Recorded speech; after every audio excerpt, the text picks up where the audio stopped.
Salam alaikum. Alaykoum salam wa rahmatullah.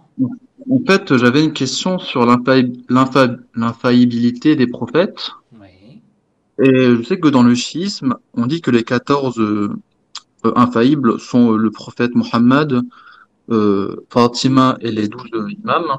oui, Mais on sait aussi que, par exemple, le prophète Adam a péché. Et du coup, est-ce qu'on peut dire que tous les prophètes sont infaillibles? oui. D'accord. Donc, votre question, c'est que est-ce que tous les prophètes sont infaillibles? Oui, c'est ça. D'accord, je vous explique. Alors, concernant l'infaillibilité des prophètes, dans le schisme, d'après la voix des Ahlul Bayt alayhimus salam, nous avons des règles, des argumentations rationnelles et des règles euh, d'après le Coran et des règles d'après les hadiths et les paroles des Ahlul Bayt alayhim salam. J'ai plusieurs épisodes de podcast concernant l'infaillibilité des prophètes ainsi que l'infaillibilité des imams alayhim salam. Il vous suffit de consulter la playlist Leçons chiites sur YouTube ou la playlist Qu'est-ce que le chiisme. Les premiers épisodes, vous allez trouver. Mais maintenant, je vous explique. Pourquoi les chiites, ceux qui suivent la voie des Ahlul Bayt alayhim salam, croient que les prophètes et les imams alayhim salam sont infaillibles. Et concernant la définition de l'infaillibilité aussi, il y a une différence avec les sunnites. Ce que j'ai expliqué dans la vidéo, plus de 20 différences entre sunnisme et chiisme. Parce que, d'après la plupart des sunnites, le prophète est infaillible, mais à partir de sa prophétie. Ce n'est pas nécessaire que le prophète soit infaillible dès sa naissance jusqu'à sa prophétie, d'après les sunnites. Mais à partir de sa prophétie, il est infaillible. Il y a des sunnites aussi qui disent que même à partir de la prophétie, le prophète n'est pas infaillible dans tout ce qu'il fait et tout ce qu'il dit. Ça peut y arriver que le prophète fait des erreurs, mais il est infaillible dans la transmission de la révélation, pas en dehors de la transmission de la révélation. Ça, c'est l'avis des sunnites. Mais d'après les chiites, la définition de l'infaillibilité, un prophète, tous les prophètes et tous les imams sont infaillibles. Et dans quel sens l'infaillibilité? Dans quel sens? À partir dès la naissance jusqu'au martyre. En ce qui concerne la transmission de la révélation et en dehors de la transmission de la révélation, ils sont infaillibles. Les prophètes sont infaillibles. Les imams, alayhim salam aussi. Eux, ils n'ont pas de révélation, mais ils sont infaillibles. Dès la naissance jusqu'au martyre. Ça, c'est la définition, la différence dans la définition de l'infaillibilité entre les sunnites et les chiites.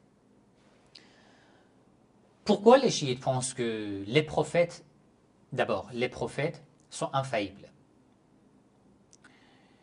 D'abord, des preuves, des argumentations rationnelles sont nombreuses. Je vous explique en résumé. Un prophète a une mission et c'est de vous transmettre le message de Dieu. D'abord, avant de me transmettre le message de Dieu, il doit être digne et capable de recevoir le message de Dieu par l'intermédiaire de l'ange Gabriel. N'importe quelle personne n'est pas digne, n'est pas compétent d'être en contact avec l'ange Gabriel et de recevoir la révélation.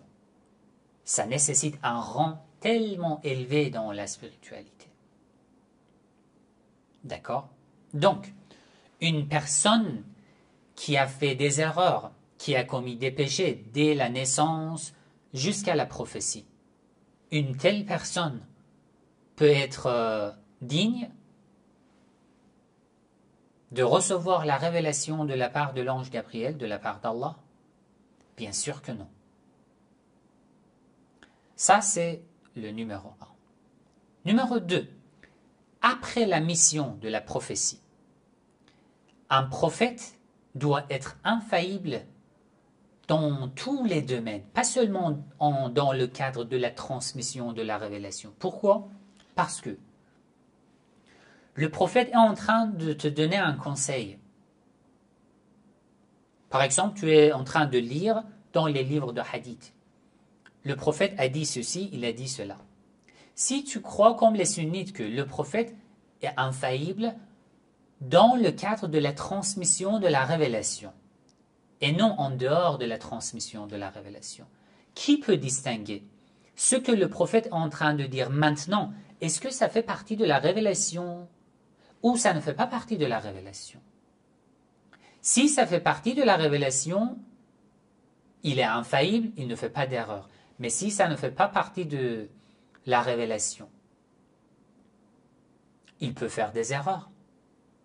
Donc, qui peut distinguer ce que le prophète a dit? Tu es en face du prophète. Soit, après chaque parole du prophète, tu dois lui demander, est-ce que ce que vous avez dit, ça vient de la révélation pour que je fasse confiance? Ça, c'est lorsque le prophète est en vie. Après le martyre du prophète, à notre époque, lorsque tu lis des hadiths, le prophète a fait ceci, il a fait cela. Il a dit ceci, il a dit cela. D'accord? Qui peut distinguer ce qu'il a fait, ça provient de la révélation ou non? Ce qu'il a dit, ça provient de la révélation ou non? Si ça ne provient pas de la révélation, il peut faire des erreurs. Je ne peux pas faire confiance. Il n'y a pas de règle précise pour distinguer si celui-ci est de la révélation ou non.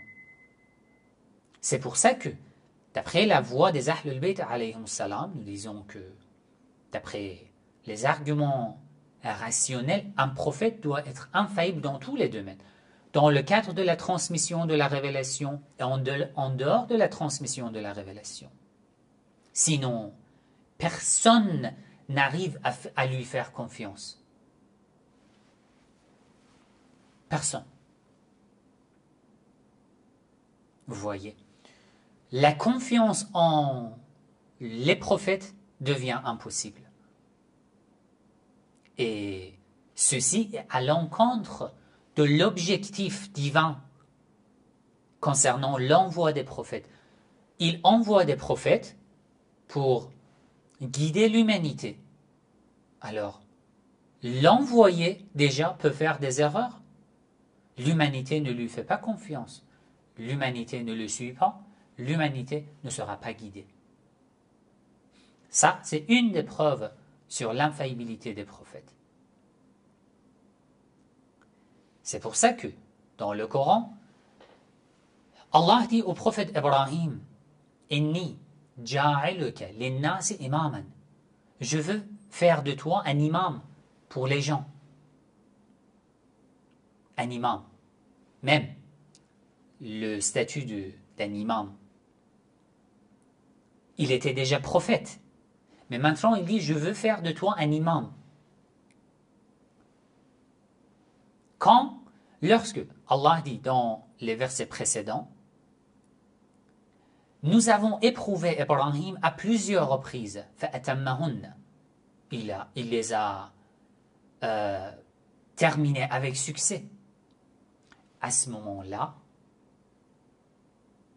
nous lui avons dit, Allah lui a dit, je veux faire de toi un imam. Ibrahim a dit, oh Allah, wa min dhurriyati, est-ce que tu feras imam de ma descendance aussi? Allah lui a donné une règle. Oui, avec une condition. La yanalu ahdi ad-dhalimin. Ma promesse, ça veut dire l'imam, mon engagement, l'imam, n'atteindra pas les injustes. Si dans ta descendance, il y a quelqu'un qui est juste, il peut devenir imam. Sinon, s'il est injuste, il ne peut pas devenir imam. Je vous donne la référence de ce verset.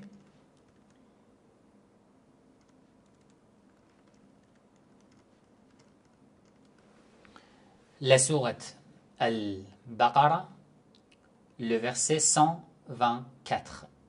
وَإِذِ ابْتَلَى إِبْرَاهِيمَ رَبُّهُ بِكَلِمَاتٍ فَأَتَمَّهُنَّ. Allah a éprouvé Ibrahim par des mots à plusieurs reprises. فَأَتَمَّهُنَّ. Il les a terminés avec succès. قَالَ إِنِّي جَاعِلُكَ لِلنَّاسِ إِمَامًا. Allah lui a dit, je vais te nommer comme imam pour les gens. قَالَ وَمِنْ ذُرِّيَّتِي. Ibrahim a posé cette question. Et de ma descendance. قَالَ لَا يَنَالُ عَهْدِ الظَّالِمِينَ. Ma promesse, mon engagement n'atteindra pas les injustes. Alors, d'après les chiites, ils disent, les savants chiites posent une question. Qui sont les injustes? Vous, les sunnites, vous croyez qu'un prophète doit être infaillible dans la transmission de la révélation. En dehors de ça, il peut faire des erreurs. Celui qui peut faire des erreurs devient injuste. Même une seule fois, il devient injuste. Avant la prophétie, il a fait des erreurs ou il a commis des péchés, il devient injuste. Sans condition. Allah dit, si quelqu'un est injuste, il n'est pas digne de devenir imam. Donc, la réponse est claire. Quelqu'un qui peut faire des erreurs, qui peut commettre des péchés, même en dehors de la transmission de la révélation, c'est une personne injuste, et une personne injuste n'est pas digne de devenir ni prophète ni imam. C'est la règle rationnelle, la règle coranique, la règle qui provient des hadiths. Et maintenant, vous posez alors pourquoi dans le Coran nous lisons des versets qui disent que quelques-uns des prophètes ont commis des péchés? Là, ici, il faut une vidéo particulière. J'ai déjà fait dans la série de mes podcasts Leçons chiites, j'ai déjà parlé de ce sujet.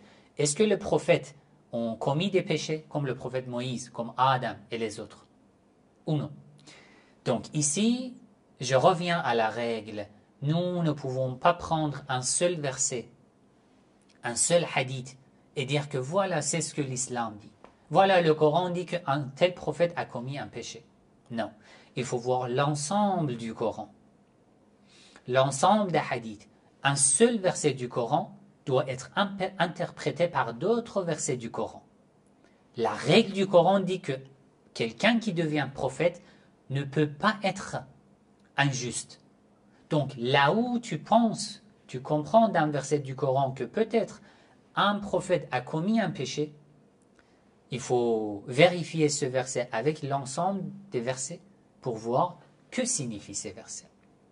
Nous croyons que non. Les prophètes n'ont pas commis de péchés. Alors, quelles sont les interprétations de ce genre de versets? J'en ai déjà parlé dans la série de mes podcasts Leçons chiites ou Qu'est-ce que le chiisme? Ça, c'est une réponse en résumé, je peux dire, à votre question. J'espère que c'est clair. Est-ce que c'est clair, Hadi? C'est très clair, merci. Je vous en prie.